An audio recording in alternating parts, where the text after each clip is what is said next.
sommes avec Benjamin Miseri, qui est le président directeur général de Les Seigneuriales. Bonjour Benjamin.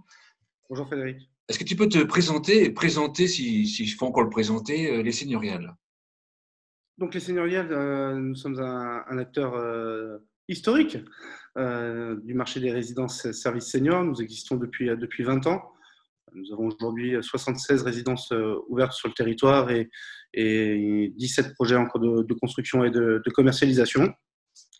On est à la fois promoteur, commercialisateur, gestionnaire et exploitant de nos résidences, avec la volonté d'offrir un habitat adapté, convivial, confortable, où on va retrouver aussi de la tranquillité à une population qui a entre 70 et 90 ans.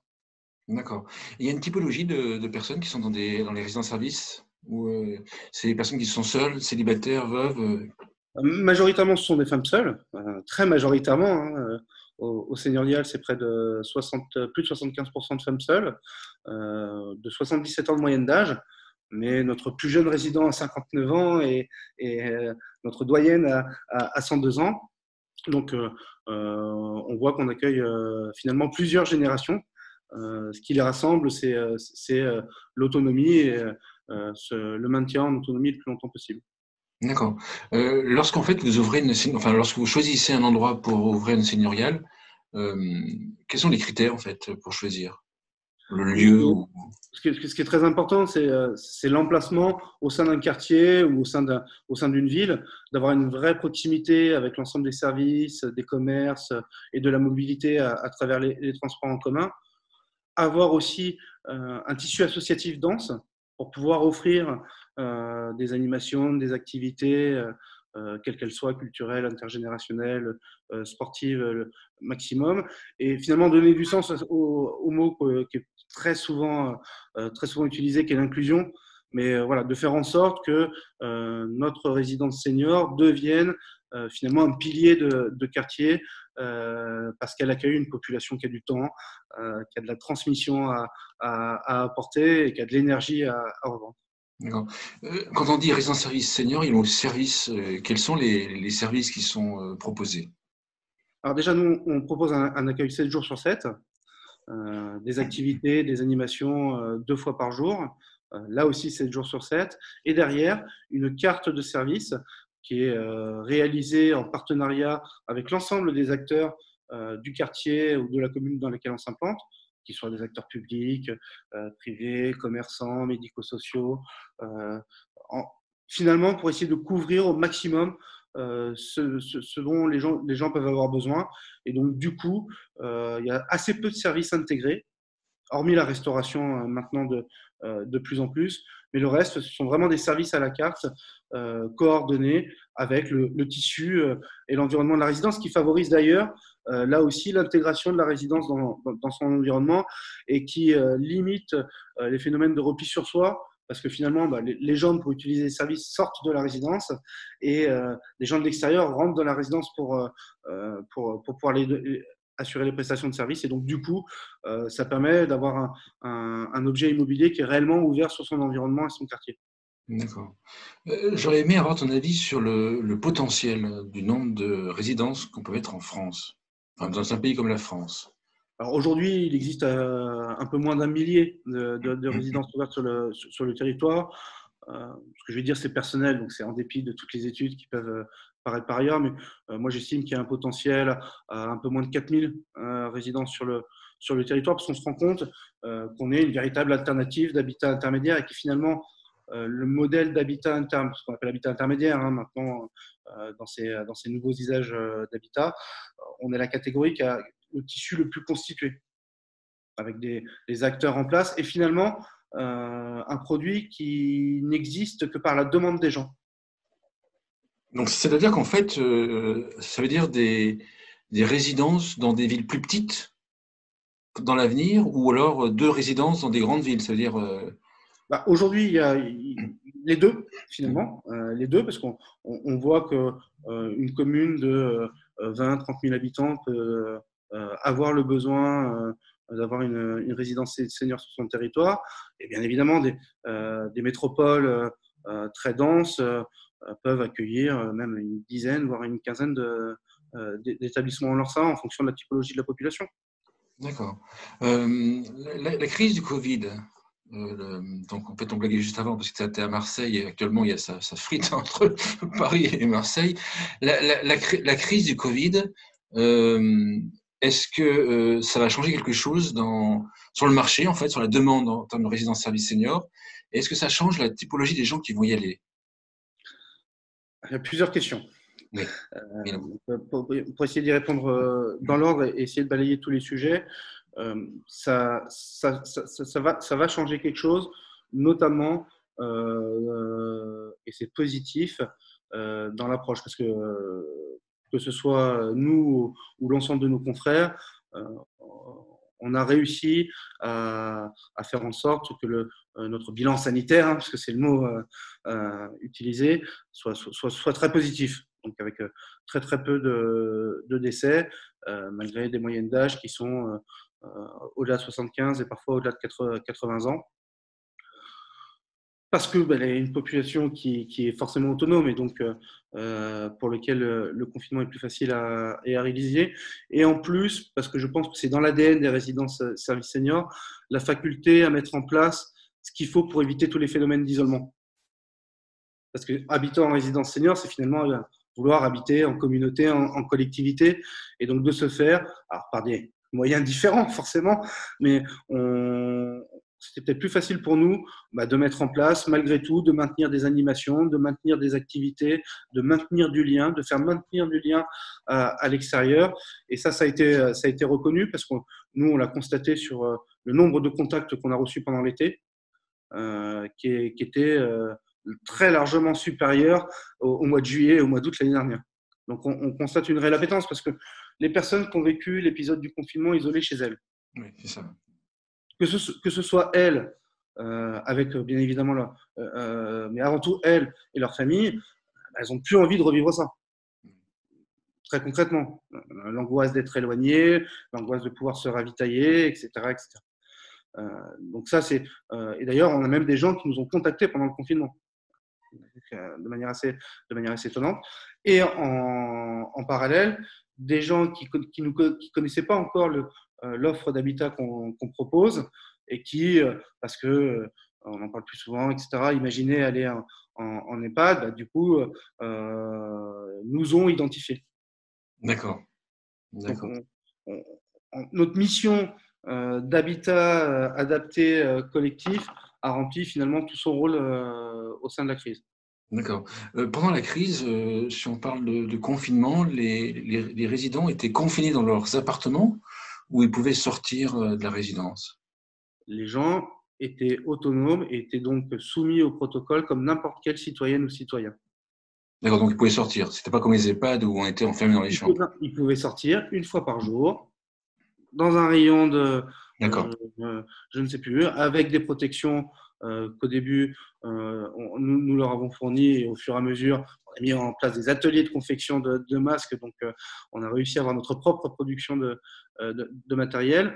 Mais on est très attaché à la liberté des personnes qui viennent vivre chez nous.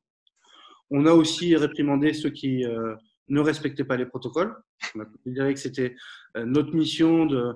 Non, mais le mot réprimander, je pense, est bien choisi parce que, comme dans n'importe quelle génération dans notre société, voilà, il y avait des gens qui étaient plus ou moins prudents. Par contre, on a pris des mesures, on n'a pas fait de nouvelles entrées dans les résidences. On a arrêté la restauration collective, on a arrêté les animations et les activités collectives, on a mis en place des protocoles pour les prestataires qui intervenaient. On a suspendu les visites pendant un mois et demi. En revanche, dès que le temps le permettait, on organisait ça dans les jardins. Et on considère que les personnes qui vivent chez nous sont tout à fait à même de décider de sortir, faire leur cause pour celles qui en ont la possibilité. D'accord. Je reviens à une question que j'avais loupée. Avec le recul, enfin, dans les prochains mois, est-ce que la typologie des personnes qui seront intéressées par des résidences services seniors va changer? Est-ce que c'est les mêmes personnes? On pourrait très bien imaginer, par exemple, que… Je ne pense pas fondamentalement. En Non. revanche, il faut qu'on soit attentif parce qu'on peut rencontrer des phénomènes où des gens qui doivent aller en établissement pour personnes dépendantes parce que leur niveau d'autonomie le nécessite, ne veuillent pas aller en EHPAD et du coup se présentent pour venir en résidence service senior en imaginant que ça puisse être une alternative. Et il est clair que par rapport à ça, nos résidences ne sont pas du tout adaptées pour accueillir ces personnes. Donc là, il faut bien évidemment y En fait, être on aurait pu imaginer que les personnes qui ont un jardin, par exemple, et qui sont en couple, peuvent davantage aménager leur logement pour rester à domicile, parce qu'il n'y a pas la solitude, ils sont encore en couple. Par contre, effectivement, dès qu'on est seul, on a senti la solitude pendant le confinement, donc là, on est plus intéressé par des résidences services seniors. Et l'avantage qu'on a au seigneurial, c'est qu'on a un double parc. On a un parc historique qui est réalisé en maison, donc Oui. qui est aujourd'hui sur lequel il y a des disponibilités en revente et à la location. Et surtout, on avait pris un parti très tôt, c'est que toutes nos résidences urbaines sont équipées ont pour chaque logement un espace extérieur, que ce soit un balcon, une loggia ou une terrasse. Et tout le monde n'a pas la chance de pouvoir vivre dans une maison, cher Frédéric. Donc, on considère aussi avoir une offre qui soit accessible à des gens qui étaient dans un appartement au 5e étage sans ascenseur, dans la même ville où on s'est implanté et qui souhaitent regagner de la mobilité, de l'ergonomie, de l'usage dans la fonctionnalité d'un logement et surtout de la convivialité dans une résidence seigneuriale. D'accord. Il y a une question qui m'a été demandée par des acteurs de start-up. Quels sont les besoins dans les prochaines années en termes d'innovation que vous avez en tant que résidence service senior? Qu'est-ce que vous recherchez? Voilà. On pourrait faire un petit parallèle après un petit détour sur le lab seigneurial. Bien sûr, ce qui nous intéresse, en tous les cas nous particulièrement, c'est deux points très précis. L'innovation qui permet d'améliorer l'usage des personnes de leur logement, de leur habitat, de leur environnement, etc. Là, c'est donc des choses très pragmatiques qui peuvent être tout sauf technologiques d'ailleurs, mais la vraie recherche de qu'est-ce qui va servir aux populations et aussi l'innovation évolutive. Parce que nous, on souhaite avoir de l'innovation qui puisse accompagner le maintien en autonomie. Et on sait qu'on n'a pas les mêmes besoins en fonction du niveau d'autonomie qu'on possède. Donc on cherche vraiment à marcher sur ces deux jambes, à se dire on ne veut que de l'innovation qui serve aux gens. Deuxième point, de l'innovation qu'on puisse faire évoluer et développer dans le temps sur le sujet précis du maintien en autonomie. D'accord. Actuellement, comment est-ce que vous faites pour détecter les innovations et voilà, comment est-ce que vous faites? Est-ce qu'il y a Du coup, c'est toute la démarche du Lab Seigneurial, qui est une communauté co-construite entre des représentants de résidence, des seniors experts, des membres experts, et une douzaine de collaboratrices et collaborateurs des seigneuriales, de tous les secteurs d'activité, de tous les métiers qui ont candidaté, etc., qui sont détachés de leur mission traditionnelle 4 demi-journées par mois. Et cette communauté reçoit, bien évidemment, parce qu'aujourd'hui, on n'a pas réellement besoin de sourcer, beaucoup d'entreprises viennent à nous directement, mais par contre, évaluent, expertise, se confrontent aux différentes solutions, produits et services qui sont présentés au lab. Et d'ailleurs, c'est même devenu un circuit préférentiel de référencement pour pouvoir déployer ces services, ces solutions, ces produits au sein de nos résidences. D'accord. Donc, si moi j'ai une innovation, quelle que soit la taille de l'entreprise, j'ai une innovation, je la propose au seigneurial, je rentre dans le parcours, j'imagine que vous présélectionnez, j'imagine, je rentre dans le parcours du lab seigneurial, en fait, c'est testé par des résidents. Exactement. Et ensuite, après, ça peut être, si c'est accepté, ça peut être intégré et proposé aux résidents. Ouais, alors, c'est plus que tester, c'est vraiment, il y a des échanges, des analyses, et on délivre, le lab délivre vraiment un compte rendu à chaque entreprise de son passage. Donc, chaque entreprise repart qu'elle soit référencée ou pas, avec aussi une expérience de confrontation à une représentation de la clientèle des résidences services seniors. D'accord. Tu peux donner un exemple d'innovation que vous avez intégré, qui a suivi le parcours et que vous avez intégré récemment? Oui, mais alors, on en a fait plein, donc on va parler surtout des plus récentes. Par exemple, là, on a fait une opération pendant le Covid avec une startup de la Silver Alliance à laquelle on appartient, qui s'appelle Jardin Animé, et avec qui on a monté une opération de jardinage dans les logements pendant la période du confinement et qui a suivi le parcours du lab et sur lequel on va démarrer des discussions pour avoir une collaboration beaucoup plus élargie sur nos résidences. On a co-construit avec une intelligence artificielle, un téléassisteur et, et, un, et un domoticien, une offre de télésurveillance qui nous appartient et qu'on déploie sur une première résidence là. D'accord. Ça peut être des innovations qui sont, on va dire, entre guillemets, propriétaires, ou orchestrées par Seigneurial et qui sont proposées à tous les résidents. Est-ce que ça peut être aussi des innovations qui soient proposées à la carte et payantes? C'est les deux, parce qu'on a développé notre propre univers applicatif.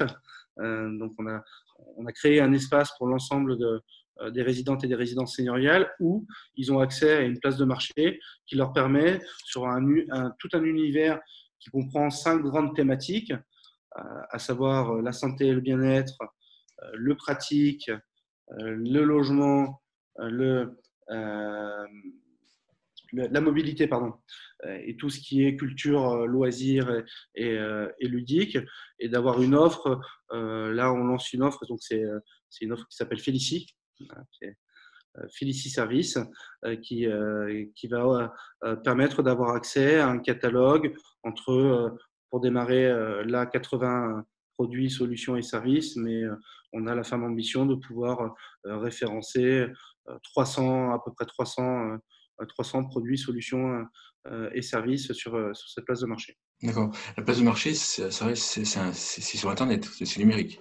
C'est numérique qui est d'ores et déjà d'ailleurs déployé et accessible soit à l'intérieur du logement, soit à l'accueil de la résidence pour celles et ceux qui ne sont pas équipés, parce qu'on a bien évidemment pensé au sujet de la facture numérique. D'accord. Si on prend un peu de recul, les principaux enjeux des résidences services seniors, d'après toi, dans les prochaines années, c'est quoi? C'est d'arriver à mettre le bon curseur entre la demande et l'offre. Et ça, je pense que c'est l'éternel sujet de toutes les activités à dominante commerciale. C'est d'arriver, et on vient d'en parler, à déployer l'offre de service la plus précise et la plus adaptée à sa clientèle. C'est d'arriver à avoir un maillage du territoire qui ne néglige justement aucun territoire.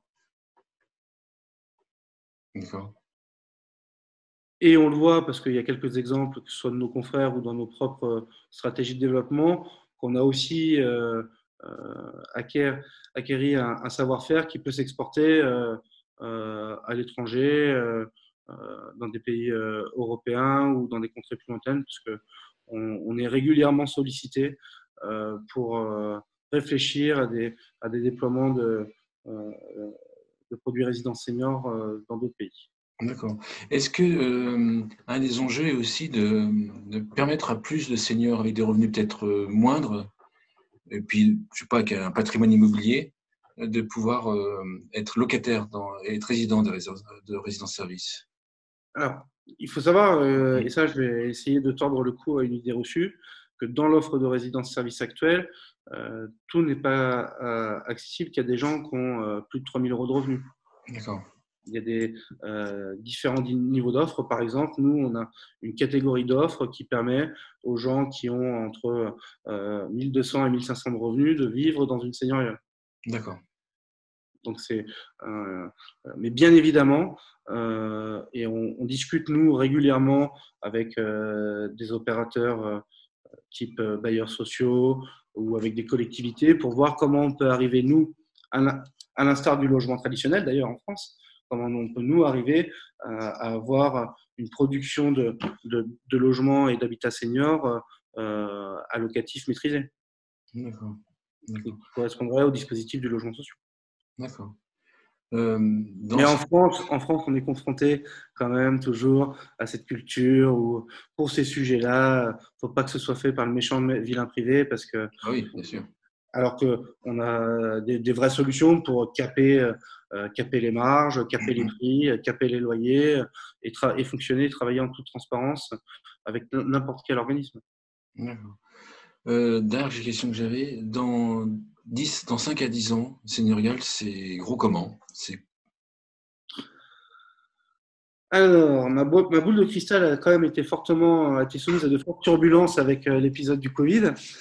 Donc, donc, ma capacité de pronostic est devenue un peu plus altérée. Néanmoins, j'ai quand même une petite idée et surtout, je pense qu'il faut conserver toutes ces ambitions de développement et de croissance quand on est entrepreneur comme moi.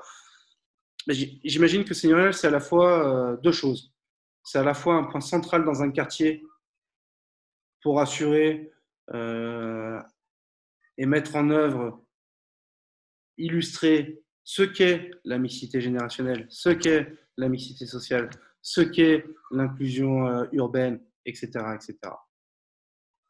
J'en suis convaincu et on essaye, au-delà du business, d'avoir cette ADN-là au cœur du développement de nos projets. Et demain, avoir une offre de service qui serve non seulement aux résidentes et aux résidents qui vivent au sein des seigneuriales, mais en plus puisse servir aux aidants, puisse servir à la personne qui vit à 200 mètres de la résidence, puisse servir à tout l'écosystème qui vit au sein de la résidence, on s'en rend compte, hein, des fois, les bureaux et les accueils de seigneurial, en recevant 25 colis par jour, ça ressemble plus à des bureaux de poste qu'à des accueils de résidences seniors. Donc, naturellement, on devient des petites plateformes de quartier et c'est très intéressant dans ces sujets-là, parce qu'on est très attachés, nous, à la valeur du bien vieillir, bien vivre ensemble. Et on y croit assez fermement et on ne s'interdit pas, comme on l'a fait l'année dernière avec l'aventure des Mamie Foot, de se lancer encore dans 2-3 projets un peu foufou, mais qui permettent de changer le regard sur ces générations qui, encore aujourd'hui, est quand même galvaudée et on l'a vu pendant cet épisode. D'accord. Alors, donc, c'était pas ma dernière question. En fait, on va parler des mamie-foot. J'avais oublié l'épisode là. Voilà. Est-ce que tu peux expliquer ce que sont les mamie-foot? Comment l'idée est venue? Parce que moi, j'ai trouvé ça. Au début, je me suis dit, mais qu'est-ce qu'ils vont faire avec ce truc, ce truc-là? Et vous avez eu un buzz de malade avec cette initiative. Alors, déjà, c'est une belle rencontre avec Odyssey, avec Oui. Julien Maury et Clément Boxveld, parce que tout ça vient de leur propre tour du monde qu'ils ont réalisé. Et pour te raconter l'anecdote, voilà, je souhaitais les convier à mon séminaire. Et on s'est vu un matin à mon bureau à Paris, ils m'ont présenté leurs vidéos et ils ont tourné en Afrique du Sud sur les soccer grannies. Et dans cette vidéo, il y a une granny qui dit moi, mon rêve, c'est de venir jouer un match dans une équipe de France, contre une équipe de France pendant la Coupe du Monde féminine en 2019. Et là, on était en février 2019, la Coupe du Monde avait lieu en juin. Et pour rien cacher, mais ça, beaucoup de gens le savent, je suis un amoureux de football. Voilà. Comme beaucoup de Marseillais, mais j'ai surtout imaginé, et c'est là où j'ai très vite calculé, imaginé le buzz qu'on pourrait faire en disant, si on les faisait venir en France, cette équipe sud-africaine, moi je peux monter une équipe de France avec des résidences seigneuriales, l'ambition est un peu forte, et pourquoi pas, et en plus, si on prend un peu de recul d'un point de vue d'un enjeu marketing, plus marketing pur et dur, en étant terre à terre de ce point de vue-là, on s'était dit, c'est vrai que la Coupe du Monde féminine en France va forcément avoir caisse de résonance. On était convaincus qu'il n'allait pas avoir beaucoup de sujets annexes à cette Coupe du Monde qui permettaient de faire des liens directs. Et on s'est très vite rendu compte, en discutant avec un ou deux journalistes, que ça prenait. Pour la petite histoire, on a cherché pendant 1 mois et demi des partenaires pour nous aider à financer cette opération. On a contacté 50 entreprises, seule une a accepté de nous aider. Alors que c'était une aventure qu'on aurait pu vivre à plusieurs. Et après, on a vécu juste une aventure humaine extraordinaire pendant 10 jours parce que on a brisé quand même pas mal de tabous, voilà, sur la capacité à faire du sport jusqu'à 85, 86 ans pour la doyenne, la capacité à lever toutes les barrières liées à la différence de culture, à la différence de continent. Voilà. On vit dans une époque où quand même les gens passent plus de temps à se foutre sur la gueule qu'à se faire des bisous. Là, pendant 2 semaines, on s'est fait des bisous, on avait encore le droit. Et vous auriez vu l'énergie qui s'était dégagée entre ces deux équipes de femmes. Enfin, c'était une sacrée leçon d'humanité. Et donc, du coup, on avait eu aussi l'idée de tourner un documentaire autour de cette aventure, donc, qui a été réalisé par Clément et Julia, qui a fini d'être monté, qui a fini d'étalonner, et qu'on a coproduit ensemble, parce que du coup, on est devenus coproducteurs dans cette aventure. Et on vous fera la surprise bientôt que ce documentaire puisse être diffusé et présenté au plus grand nombre, parce que là aussi, et c'est ça qui a marché en fait, c'est ça qui a plu aux médias, c'est la sincérité de cette aventure humaine.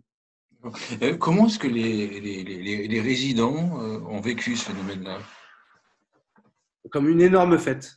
Non, en fait, ils ont pu suivre quelque chose. Comment ça s'est passé? Moi, je suis dans une seigneuriale à Marseille, par exemple. Comment est-ce que comment est-ce que j'ai suivi le… Déjà, on a fait un petit tour de France parce que l'équipe d'Afrique du Sud est arrivée à Paris, logeait dans notre résidence à Saint-Mandé, s'entraînait sur le terrain Nelson Mandela à la Courneuve. Ça ne s'invente pas. On avait vraiment travaillé au détail parce qu'il y avait les programmes d'entraînement. Ensuite, elles se sont rejointes avec l'équipe de France à Nîmes. Ils ont partagé un entraînement avec l'équipe féminine du Nîmes Olympique, qui nous a mis à disposition ces installations-là aussi pour faire les entraînements. Et enfin, on s'est rendu à Saint-Étienne, où on a une résidence également, où on a organisé le match en partenariat avec l'AS Saint-Étienne, qu'on sponsorise depuis quelques années maintenant. D'accord. Donc du coup, ça a permis, et on a eu une couverture médiatique qu'on n'avait jamais eu dans l'histoire de Seigneurial. Oui, très forte. Et je pense dans le monde de la silver economy. Alors, sans autre question, la couverture médiatique, ça apporte plus de… Si on revient au côté marchand du truc, ça apporte plus de contacts, plus de personnes, plus de seniors qui ont vu ces reportages-là ont contacté les seigneuriales? Clairement. À un moment donné, quand vous avez 2 passages aux 20h de TF1, aux 20h de M6, que vous passez à des heures de grande écoute sur des radios comme RTL, France Inter, RMC, bien évidemment, même si, contrairement à un achat d'espace, il n'y a pas le site internet qui est cité, ni le numéro de téléphone, on a aussi eu la chance, et je pense qu'on a bien travaillé dans l'exposition de la marque pour finalement présenter une belle histoire, qu'on voit, qu'on entende, qu'on lise la marque seigneuriale sans que ça fasse un objet commercial. D'accord. Moi, je suis convaincu que ça, c'est des stratégies de communication moderne et que c'est ça que les gens attendent. C'est comme ça qu'on crée de l'expérience chez les gens. Globalement, il y a des gens qui nous ont appelés, c'est véridique, qui nous ont appelés pour s'intéresser à venir vivre chez nous parce qu'il y avait une équipe de foot. Oui. Alors justement, j'ai environ 200 baby-foot installés, si tu les veux. Non, vous avez installé les baby-foot, j'imagine, alors, non? Alors, non, justement, non, mais ce qui est génial, c'est que l'aventure continue en plus parce que déjà d'une, elle communique par WhatsApp, par Skype, elle continue à échanger. Donc, je peux vous dire qu'il y a des préparations de chorégraphie là en cours. Il y a une battle de chorégraphie entre l'Afrique du Sud et la France qui se prépare. Les joueuses françaises continuent et se sont inscrites dans des clubs à côté de leur résidence et jouent avec les adolescentes dans des clubs pour s'entraîner. Et elles ont monté une association qui s'appelle Footeuses à tout âge, d'ailleurs dont j'invite chacune et chacun à les soutenir, qui promeut le football féminin à tous les âges. D'accord, génial. Un mot de conclusion, si tu veux. Un mot de conclusion, qu'on essaye dans cette période troublée où même on a ravivé la guéguerre Paris-Marseille, on retrouve un peu de joie, on retrouve un peu de sourire, même masqué, que chacun et chacune fasse attention à soi et qu'on cesse d'être dans les extrêmes. Je suis convaincu qu'un équilibre est possible. Super, merci, merci. Benjamin Mésiry, je rappelle que tu es président directeur général de Les Seigneuriales. Merci beaucoup. Merci Frédéric.